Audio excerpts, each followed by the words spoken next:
kind of donuts you like on a weekend versus the kind of donuts I like on a weekend.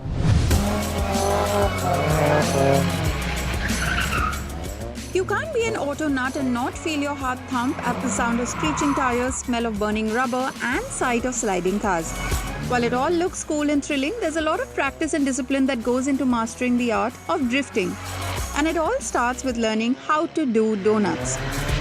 And that is what brings me to the Raymond Ground in Thane over a weekend of the Festival of Speed organized by Bad Boi Drifts in collaboration with B&D Motorsports. Ingredients for a perfect donut: lots of empty space, tires for when the ones which are given to you are completely shredded, a cone, and of course the most important one would be a perfect rear-wheel drive drift car. Now let's check out what car I will be driving. This is a 20-year-old heavily modified Mercedes-Benz W203 C200 with a 2-litre 4-cylinder M111 supercharged petrol engine with power bumped up to 180 horsepower. It's a 6-speed manual gearbox and has a stock clutch pedal. The car has been stripped of cabin material that isn't needed, including the boot lid, rear windows and doors. This purpose-built drift car is more than capable of handling my rookie mistakes, is what I'm told.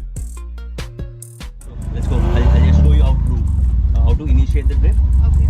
And at what point do you need to initiate the drift? Okay. So we'll just go circles first to know the cones. Okay. You just need to press the clutch. Okay. Initiate the drift. And just control it. You see, if I'm going too wide,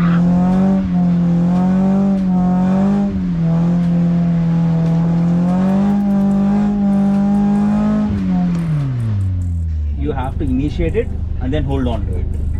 So it's your turn. Are you ready? Oh my god, I hope I'm ready. Yeah, I'm not sure. Yeah.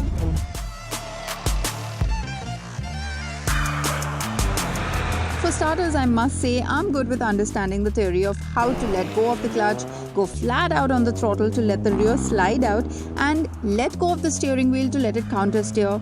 Keep steady pressure on the throttle to hold the donut. But applying what you're told is far more difficult, as you can imagine. And given I'm usually a super careful driver on public roads, the idea of flooring the throttle completely just wasn't sitting well with me. This skill requires a lot of practice, and with the 15 minutes I had with the car, I slowly started gaining confidence in my machine and managed to slide the rear out a few times before it was time to hand the car to someone else.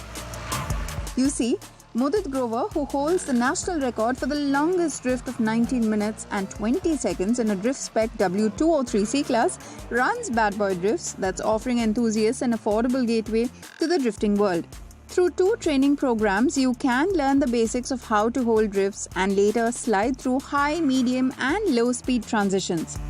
While Mudit had lost his voice while trying to stay audible over the loud exhaust sounds of the drift cars at the Festival of Speed over the weekend, I caught up with Vikas Tanwar, a professional drifter and instructor at Bad Boi Drifts, to know a bit more about the drifting culture.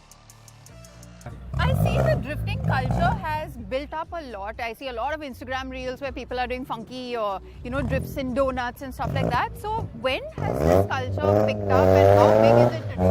I would say last 2-3 years it started. So Bad Boi Drifts like a 1.5 years old now, and we started doing our own trainings. Mudit went somewhere else, I went somewhere else. We did the training, and then you learned it. And here you had to build cars, so we found cars like these. These are old C200. Yeah. This one is a W203, which is a 2004 model, right? So and these are manual. So being manual helps you drift better. And we modified these cars. Yeah. So like the differential is welded. We have got a shortened pulley. We have reduced the weight. A lot of things that we have done so to make it more powerful and to be able to drift. And tell me a bit about the packages that Bad Boi Drifts is offering. So we are doing 2 packages. One is rookie, one is semi-pro. So rookie is only about donuts, figure of 8, initiating in the drift, controlling the drift, angles, right? And direction changes when we are doing figure of 8. Right. And then semi-pro, apart from the rookie, has track.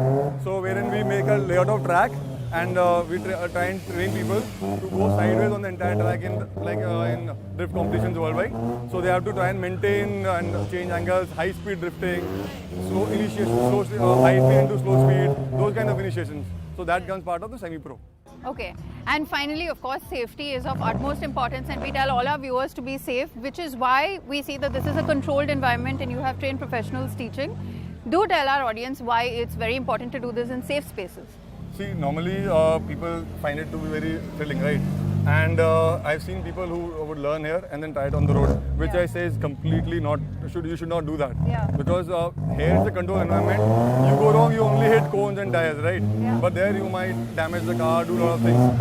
And safety becomes more important because in these kind of cars, you end up hitting the car a lot. You end up pushing the car a lot. Yeah. So it becomes a little unsafe. So a safe environment for any motorsports is required. So like autocross is happening. It's on a fixed track. You should not take these lessons or learnings to the road. Right. Thanks so much, Vikas. I've had a really good afternoon, good Sunday spent, I would say, right here. Thanks a lot. You need a little more practice. Come for our next session. With that, we've run out of time on this week's edition of Overdrive. But remember, you can stay in touch with the team through our various social media platforms. And you can write to us on YouTube as well. We'll see you next week. Until then, drive and ride safe.